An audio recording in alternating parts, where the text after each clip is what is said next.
स्वागत है आपका अपने YouTube channel study with Shiv Pratap Singh में।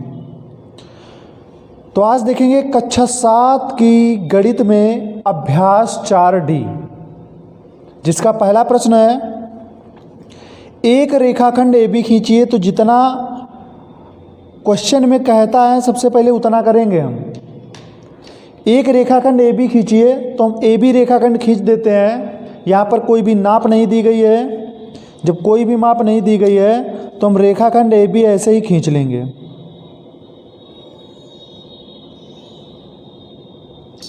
ये हमने बना दिया रेखाखंड, इसका नाम दे देंगे A और B। AB रेखाखंड हो गया। अब प्रश्न में फिर से देखेंगे आगे क्या कहता है। इस पर कोई बिंदु M अंकित कीजिए। इस पर मतलब यही जो रेखाखंड है, इस पर एक बिंदु ले लेंगे M। तो आप यहाँ पर कहीं भी ले सकते हैं। तो सुविधा के अनुसार हम लेंगे बीच में। ये हमने बिंदु ले लिया, क्या ले लिया, M ले लिया। अगर इधर साइड में लोगे तो थोड़ी सी समस्या होगी, आपको और बढ़ाना होगा। तो इसीलिए हम बीचों बाच में एक बिंदु M ले लेंगे। तो ले लिया M बिंदु। फिर क्या कहता है प्रश्न में, M से होकर रेखाखंड AB पर एक लंब पटरी और प्रकार द्वारा खींचिए। यानी कि M से होकर रेखाखंड AB पर एक लंब पटरी और प्रकार द्वारा खींचिए। तो इस पर हमको खींचना है लंब। लंब का मतलब है एक ऐसी रेखा जो बिंदु M से 90 डिग्री का कोण बनाते हुए जाए। बिंदु M से 90 डिग्री का कोण बनाते हुए जाए। तो यहाँ पर देखिएगा, तो हम क्या करेंगे, उठाएंगे प्रकार और पेंसिल लगा लेंगे। प्रकार में पेंसिल। तो सबसे पहले कार्य हम इसमें क्या करेंगे, उचित दूरी की त्रिज्या ले लेंगे। M को केंद्र मानकर एक लगाएंगे चाप। चाप कैसा होगा, इस तरीके से एक लगाएंगे चाप। M को केंद्र मानकर हमने लगाया चाप। एक तरीके से आपका अर्धवृत्त जैसा है। इस तरीके से हम लगाएंगे चाप। जो रेखाखंड AB को ये दो बिंदुओं पर काट रहा है, तो इन कटान बिंदुओं को हम मान लेंगे P और Q। यहाँ पे मान लेंगे P और इस कटान बिंदु को क्या मान लेंगे, Q। ये चाहो तो यहाँ पे ज़्यादा नहीं निकाल सकते थे, केवल इतना ही रखते तब भी आपका हो जाता। तो कटान बिंदु को हमने क्या मान लिया, P और Q। कटान बिंदु को P और Q मानने के बाद अब हम P और Q को केंद्र मानकर चाप लगाएंगे। कैसे चाप लगाएंगे, आपकी जो त्रिज्या होनी चाहिए, जब P और Q से हम जब केंद्र मानकर जब चाप लगाएंगे वो PM, यानी कि जो हमारी PM है, तो इससे आधे से ज़्यादा। जैसे हमें इस रेखाखंड का हमको समद्विभाजित करना हो तो हम क्या करेंगे, इस रेखाखंड को अगर हमें समद्विभाजित करना हो तो हम करेंगे क्या, करेंगे ये कि आधे से ज़्यादा दूरी ले लेते हैं। उसी प्रकार से जो हमारी त्रिज्या हमने अर्धवृत्त बनाया है, PM त्रिज्या लेकर इससे ज़्यादा होनी चाहिए। तो यहाँ पर देखिएगा इतनी ही है, क्योंकि जब इतनी लगाएंगे तो ये कटेगा नहीं, तो इसीलिए हम आधे से ज़्यादा त्रिज्या ले लेंगे इस प्रकार से। तो इसी प्रकार से बिंदु P को केंद्र मानकर एक ऊपर चाप लगाएंगे। चाहो तो कम नहीं होना चाहिए, बढ़ा जितनी भी सकते हैं। तो ये हमने एक चाप लगाया बिंदु P को केंद्र मानकर। फिर Q को केंद्र मानकर एक चाप लगाएंगे। और कटान बिंदु को, इनका जो चापों के कटान बिंदु है, इसको हम मान लेंगे C। इन चापों के कटान बिंदु को क्या मान लेंगे, C। अब फिर M से C को मिला देंगे। M से C को मिला देंगे।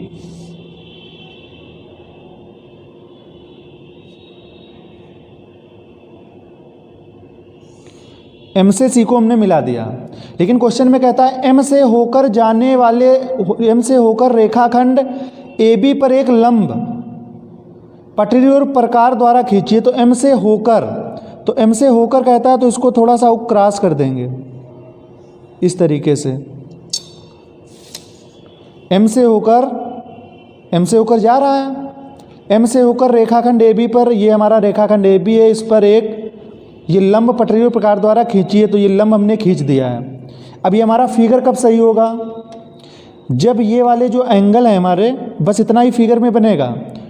तो ये आपका फिगर बन गया। अब इसको चेक करने का तरीका बता रहे हैं। ये जो एंगल है, ये 90 डिग्री होने चाहिए, इधर भी साइड क्या होना चाहिए, जब इधर 90 डिग्री होगा तो इधर भी 90 डिग्री होगा।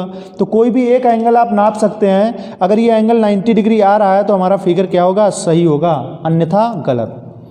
तो यहाँ पर ये वाला जो पॉइंट है ये यहाँ पे रखेंगे एम वाले पॉइंट पर, और बाकी ये वाली लाइन जो हमारी होती है तो इस तरीके से ए बी वाली रेखाखंड पूरा पूरा ढक लेना चाहिए। तो यहाँ पे रखते हैं। रखने से हमको क्या मालूम होता है कि ए बी की जो माप यानी कि जो हमारा जो हमने लंब खींचा है वो बिल्कुल बिल्कुल 90 डिग्री पे जा रहा है, तो इसलिए हमारे जो फिगर है वो क्या है, सही है। तो इस प्रकार से हम बनाएंगे फिगर। अब इसके बाद देखेंगे हम रचना। यहाँ पर देखिएगा रचना पहले से लिख ली है। तो रचना में हम क्या लिखेंगे, जिस तरीके से हमने फिगर को बनाया है उसी तरीके से रचना होगी। सबसे पहले हेडिंग ज्ञात है। क्या ज्ञात है, एक रेखाखंड ए बी पर कोई बिंदु एम, या एक रेखाखंड ए बी लिख सकते हैं, या एक रेखाखंड ए बी आगे और भी बढ़ा सकते हैं, पर कोई बिंदु एम, कोई बिंदु एम, ये हमको ज्ञात है। एक रेखाखंड ए बी खींचिए, इस पर कोई बिंदु एम अंकित कीजिए, तो एक रेखा ए बी पर कोई बिंदु एम, तो ये लिख लेंगे ज्ञात है। में ज्ञात करना क्या है, पटरी और प्रकार की सहायता से रेखाखंड ए बी पर बिंदु एम लेकर लंब खींचना है। यहाँ पर देखिएगा एम से होकर रेखाखंड ए बी पर एक लंब पटरी और प्रकार द्वारा खींचिए, तो यही लिख दिया गया है, पटरी और प्रकार की सहायता से रेखाखंड ए बी पर बिंदु एम लेकर लंब खींचना है। रचना, रचना जिस प्रकार से हम प्रश्न को यानी कि हमने फिगर को बनाया है उसी तरीके से रचना लिखेंगे। सबसे पहले क्या किया था, ए बी रेखाखंड खींचा था, वो भी बिना नाप का, तो सब यही सबसे पहले लिखेंगे। सर्वप्रथम एक रेखाखंड ए बी किसी भी माप का खींचा, सर्वप्रथम एक रेखाखंड ए बी किसी भी माप का खींचा। इसके बाद में नंबर दूसरे पे क्या पॉइंट किया था, फिर हमने रेखाखंड ए बी पर एक बिंदु लिया था एम, तो हमने क्या लिख लिया, रेखाखंड ए बी पर एम बिंदु लिया। ठीक, जैसे हमने फिगर को बनाया वैसे लिखा है। इसके बाद में हमने क्या किया था, एम को केंद्र मानकर एक हमने रेखाखंड ए बी पर एक अर्धवृत्त बनाया था, और कटान बिंदु को क्या मान लिया था, पी और क्यू, तो वही लिखा गया है, एम को केंद्र मानकर रेखाखंड ए बी पर अर्धवृत्त बनाया और कटान बिंदु को पी तथा क्यू मान लिया। कटान बिंदु को क्या हमने माना, ये वाले जो कटान बिंदु हैं पी और क्यू मान लिया।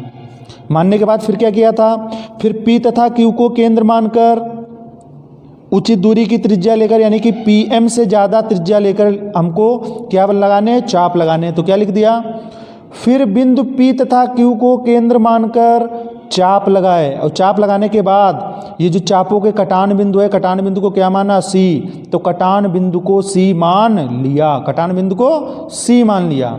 फिर क्या किया था, सी मानने के बाद इन दोनों को हमने मिला दिया था एम सी को, तो बिंदु एम और सी को मिला दिया, बिंदु एम और सी को मिला दिया। इसके बाद में जब बिंदु एम और सी को मिला दिया तो लास्ट में 5 पॉइंट लिखेंगे। आप चाहो तो पॉइंट डालकर भी लिख सकते हो या बिना पॉइंट के भी लिखा जा सकता है। फिर क्या लिखेंगे, यही रेखाखंड ए बी पर बिंदु एम से होकर जाने वाला लंब एम सी है। देखिएगा यही रेखा ए बी पर, रेखाखंड ए बी, जो ए बी रेखाखंड है, तो ए बी रेखाखंड पर बिंदु एम से, बिंदु एम है, एम से होकर जाने वाला लंब, होकर जाने वाला लंब कौन सा है, एम सी है, ये वाला इसका नाम क्या है, एम सी, तो लंब क्या है, एम सी है। तो ये हो जाता है आपका प्रश्न नंबर 1।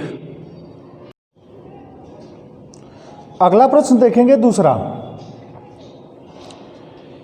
एक रेखाखंड पी क्यू खींचिए। तो सबसे पहले यही कार्य करते हैं, थोड़ा सा पढ़ेंगे और उसी को करते रहेंगे। तो एक रेखाखंड पी क्यू खींचिए, तो इसकी नाप नहीं दी गई है, तो हमको पी क्यू खींचना है केवल, तो हम खींच लेते हैं पी क्यू।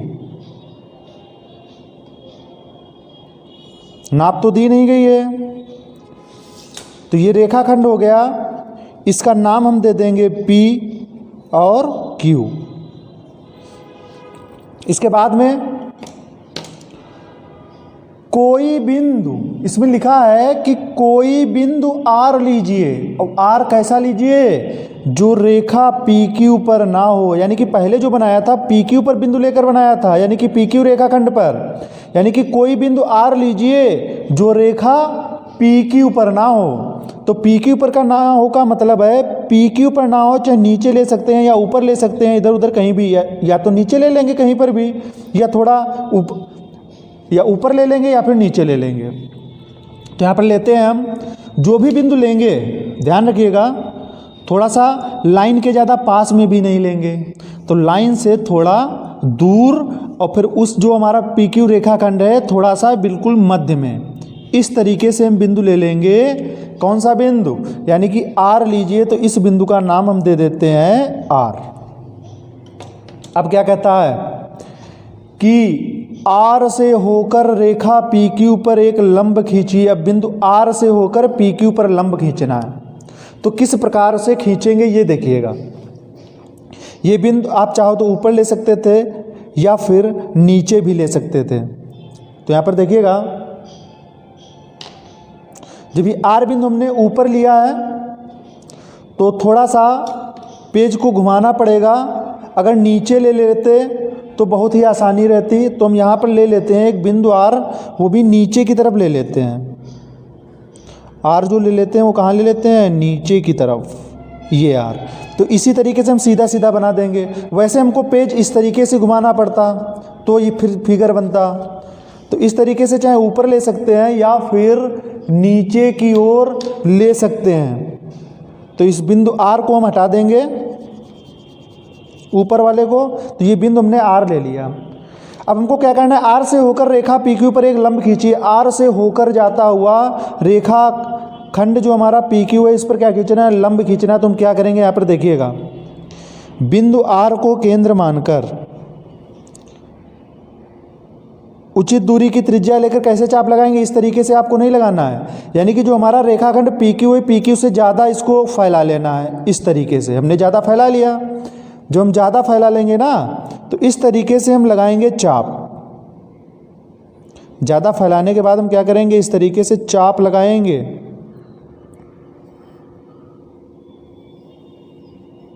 इस तरीके से, यानी कि बिंदु आर को केंद्र मानकर रेखाखंड पी क्यू पर चाप लगाए। और जब चाप लगाए तो इनका जो कटान बिंदु है ना, इसको हम नाम दे देंगे ए और बी। इस कटान बिंदु का नाम ए और इस कटान बिंदु का नाम हम क्या दे देंगे, बी दे देंगे। अब इसके बाद हम क्या करेंगे, ए बी को केंद्र मानकर अब और भी चाप लगाएंगे। अब ए बी को केंद्र मानकर हम चाप लगाएंगे। वो चाप लगाएंगे कहाँ, अगर आर बिंदु नीचे लिया है ना, तो चाप हम ऊपर लगाएंगे, और अगर ऊपर बिंदु लेते तो यही कार्य आपको नीचे करना पड़ता।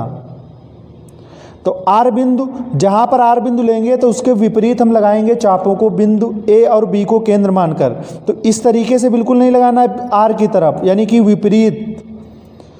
तो बिंदु ए को केंद्र मानकर ये चाप लगाएंगे हम ऊपर।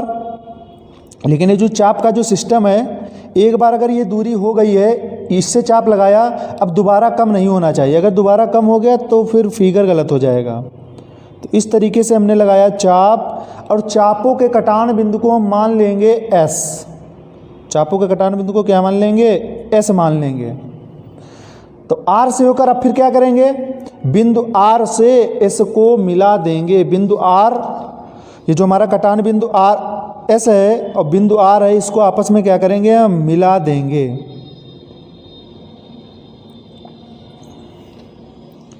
तो ये हमने मिला दिया।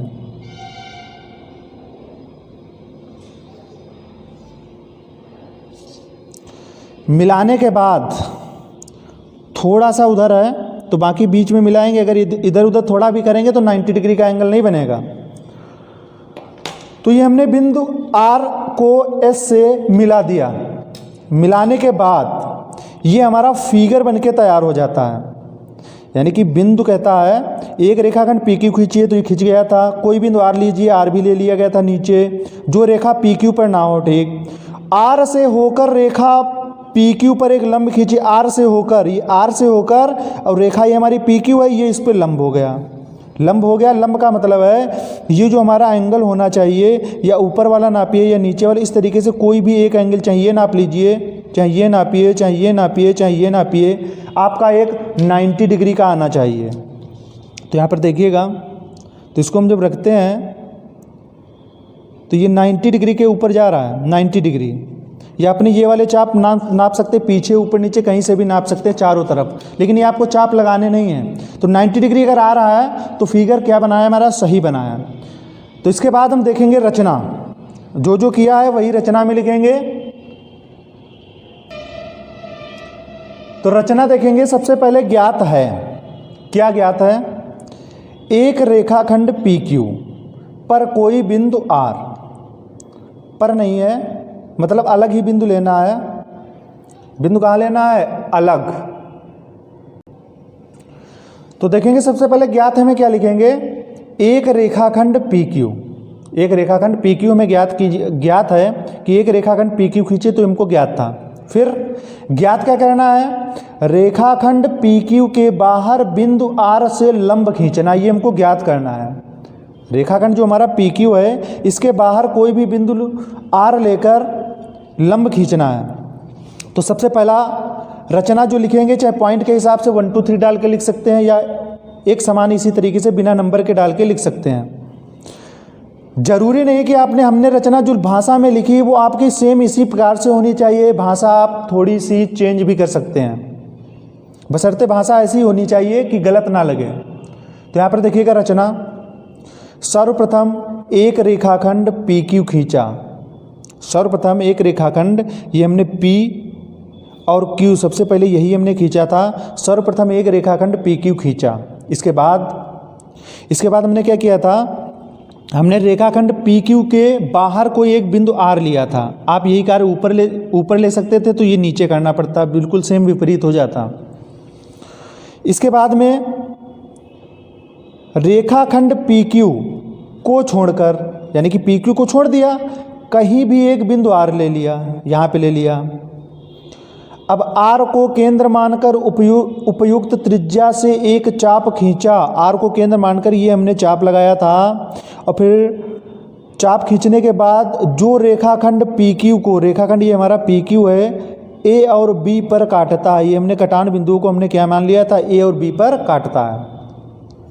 फिर इसके बाद A तथा B को केंद्र मानकर, A और B को हमने केंद्र माना था, तो बिंदु A से भी ऊपर चाप लगाया था। बिंदु B से भी R के विपरीत, जिधर R है उधर नहीं लगाना है, तो इसके विपरीत उल्टी तरफ लगाना है। तो बिंदु R के विपरीत चाप लगाए, और चाप लगाने के बाद कटान बिंदु को S मान लिया। इसके चापों के कटान बिंदु को क्या मान लिया, S। बिंदु R तथा S को मिलाया। अब ये बिंदु R है और S को क्या किया, मिला दिया, क्योंकि R से होकर रेखा PQ पर लंब खींचना है, तो R से होकर जा रहा है। यही RS रेखाखंड, ये जो हमारा R और S रेखाखंड है, रेखाखंड PQ पर R से होकर जाने वाला लंब है। ये जो हमारा RS रेखाखंड है, रेखाखंड PQ पर R से होकर जाने वाला ये क्या है, ये लंब है। कौन लंब है, RS। तो ये आपका हो जाता है प्रश्न नंबर 2। अब देखेंगे तीसरा। अगला प्रश्न देखेंगे तीसरा। सबसे पहले प्रश्न को थोड़ा सा पढ़ेंगे, उसी को हल करते रहेंगे। कहता है 5 सेंटीमीटर का एक रेखाखंड MN खींचिए।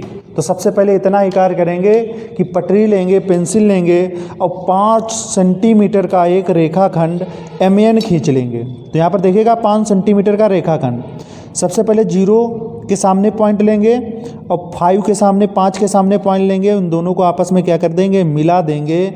तो ये हमारा MN रेखाखंड हो जाएगा, जिसकी लंबाई होगी 5 सेंटीमीटर, MN, और ये हमारा होगा 5 सेंटीमीटर। तो MN जो है 5 सेंटीमीटर का एक रेखाखंड खींचिए। तो यहाँ खींच गया। आगे है कि रेखाखंड MN पर एक बिंदु P लेकर, तो MN पर बिंदु हम ले लेते हैं P, ये बिल्कुल पहले वाले की तरीके से है, तो इसका नाम हम क्या दे देंगे, P। तो MN पर एक बिंदु P लेकर बिंदु P से रेखाखंड MN पर एक लंब खींचिए। बिंदु P से रेखाखंड MN पर इस तरीके से आपको लंब खींचना है। तो इस प्रकार का क्वेश्चन पहला वाला प्रश्न था, ये आप कर चुके हैं। तो यहाँ पर हम क्या करेंगे, प्रकार लेंगे। यहाँ पे बस फ़र्क इतना है कि ये जो दूरी दी गई है इसमें फिक्स दी गई है। तो बिंदु P को केंद्र मानकर हम चाप लगाएंगे 5 सेंटीमीटर, तो इसके बाहर नहीं जाना चाहिए, तो इसकी दूरी हम कम कर लेंगे, यानी कि M और N रेखाखंड को काटे हो कहीं ना कहीं। तो यहाँ पर एक हम बनाएंगे इस तरीके से अर्धवृत्त, क्योंकि उनकी 5 सेंटीमीटर लंबाई निश्चित दी गई है, तो इससे यानी कि P से जो केंद्र होगा कहीं पर भी मानेंगे तो ये M और N रेखाखंड को कहीं ना कहीं काटे जरूर। तो इन कटान बिंदु को हम मान लेंगे R और S। इस कटान बिंदु को R मानेंगे, यहाँ पे लिख लिया, इसको हम मानेंगे S। अब क्या करेंगे, R और S को केंद्र मानकर हम चाप लगाएंगे, जिस तरीके से पहले वाले प्रश्न में किया था। तो छोटा सा नहीं लेंगे, तो इसको हम फैला लेंगे। चाप एक बार में जितनी दूरी से लगा है ना, उतनी ही दूरी से चाप लगना चाहिए दूसरी बार में भी, यानी कि हमने S को केंद्र मानकर ये चाप लगाया, फिर उसी प्रकार से हम R को केंद्र मानकर भी हम चाप लगाएंगे, R को केंद्र मानकर चाप लगाएंगे। इस तरीके से हमारा लगा चाप। अब इसके बाद में हम इन दोनों को आपस में क्या करेंगे, मिला देंगे। किसको, यानी कि P को और चापों के कटान बिंदु को हम मान लेते हैं L। इसको कटान बिंदु को माना हमने L, और P से L को मिला देंगे, P से L को मिला देंगे। यही हमारा रेखाखंड MN पर बिंदु P से लंब खिंच गया है। तो यहाँ पर लंब हमारा कब होगा, जब 90 डिग्री का एंगल बनेगा। तो यहाँ पर देखिएगा, इसको ये वाला पॉइंट जो है रखेंगे बीच में, बाकी इसी तरीके से सूरज आपको ढक लेना चाहिए इस तरीके से। तो देखिएगा 90 डिग्री है कि नहीं है। अगर 90 डिग्री है तभी हमारा फिगर सही होगा, अन्यथा गलत हो जाएगा आपका फिगर। अगर आपका 90 डिग्री ये नहीं आ रहा है इस प्रकार से, तो आप इसको हम क्या करेंगे, दोबारा बनाएंगे। तो यहाँ पर देखिएगा, चाहो तो ये भुजा बड़ी कर सकते हो इस तरीके से। अब आपको साफ दिखाई देगा कि 90 डिग्री के बराबर है या नहीं है। तो यहाँ पर देखिएगा, ये लाइन एक दूसरे को पूर्णतः ढक रही है, बीच वाला सूरज ऊपर, बाकी 90 डिग्री यानी कि लंब बन रहा है। ये आपका चाहे इधर वाला एक कोण एंगल नाप लीजिए, चाहे इधर वाला, तो ये 90 डिग्री होना चाहिए। तो ये आपका बन जाता है फिगर। फिगर के बाद में हम देखेंगे रचना। रचना क्या लिखेंगे, देखिएगा, सबसे पहले ज्ञात है, क्या ज्ञात है, 5 सेंटीमीटर का एक रेखाखंड MN। तो हमको ज्ञात था, और ज्ञात क्या करना है, रेखाखंड MN पर P बिंदु लेकर लंब खींचना है। रेखाखंड MN पर P बिंदु लेकर लंब खींचना है। तो सबसे पहले लिखेंगे रचना। रचना में जो कार्य हमने सबसे पहले किया है उसको करेंगे, क्या करेंगे कि सर्वप्रथम 5 सेंटीमीटर का एक रेखाखंड MN खींचा। यही तो किया था, सर्वप्रथम 5 सेंटीमीटर का एक रेखाखंड MN खींचा था। फिर क्या किया था, MN पर हमने एक बिंदु लिया था P। तो क्या करेंगे, उसी पर एक बिंदु P लिया, जो हमने किया था वही लिखा। फिर क्या किया था, P को केंद्र मानकर हमने चाप लगाया था, तो इसको लिख देंगे P को केंद्र मानकर एक अर्धवृत्त बनाया। अब बनाने के बाद इनके हम नाम लिख दिए थे। फिर कटान बिंदु को R तथा S मान लिया। कटान बिंदु को ये R माना, फिर ये क्या माना, S माना। फिर क्या किया था, R तथा S को केंद्र मानकर ये चाप लगाया था, और उसको क्या मान लिया था, L। तो फिर R तथा S को केंद्र मानकर बिंदु R से RP से बड़ी त्रिज्या लेकर, यानी कि RP से, इससे यहाँ से जो हमने चाप लगाए थे, तो ये जो त्रिज्या होनी चाहिए RP से ज़्यादा होनी चाहिए। जब RP से ज़्यादा, यानी कि इतने से जब प्रकार की नोक और पेंसिल की नोक इतने फैलाव जब ज़्यादा होगा ना, तभी ये एक दूसरे को काटेगा। यानी कि इससे ज़्यादा होना चाहिए, कम नहीं होना चाहिए। आप ज़्यादा चाहिए यहाँ से प्रकार की नोक यहाँ तक की ले लें, लेकिन इससे ज़्यादा होना चाहिए RP जो है, RP से ज़्यादा। तो फिर R तथा S को केंद्र मानकर बिंदु R से RP से बड़ी त्रिज्या लेकर, ये पॉइंट याद रखिएगा, जब त्रिज्या ये जो हम काटेंगे तो RP से बड़ी त्रिज्या लेना है, लेकर चाप लगाए। फिर कटान बिंदु को L मान लिया। कटान बिंदु को क्या माना, L मान लिया। फिर L तथा P को मिलाया, L तथा P को मिला दिया इस तरीके से। अतः LP रेखाखंड, LP ये हमारा रेखाखंड है। LP जो रेखाखंड है वो MN पर क्या है, लंब है। MN पर लंब है कौन, PL या LP। तो इस प्रकार से आपका हो जाता है क्वेश्चन नंबर 3। इसी के साथ आपकी अभ्यास 4D समाप्त हो जाती है। तो ये अगर हमारा वीडियो आपको अच्छा लगा हो तो हमारे चैनल को सब्सक्राइब कीजिए, लाइक कीजिए, शेयर कीजिए तथा कमेंट में ज़रूर बताइए कि ये हमारा वीडियो आपको कैसा लगा।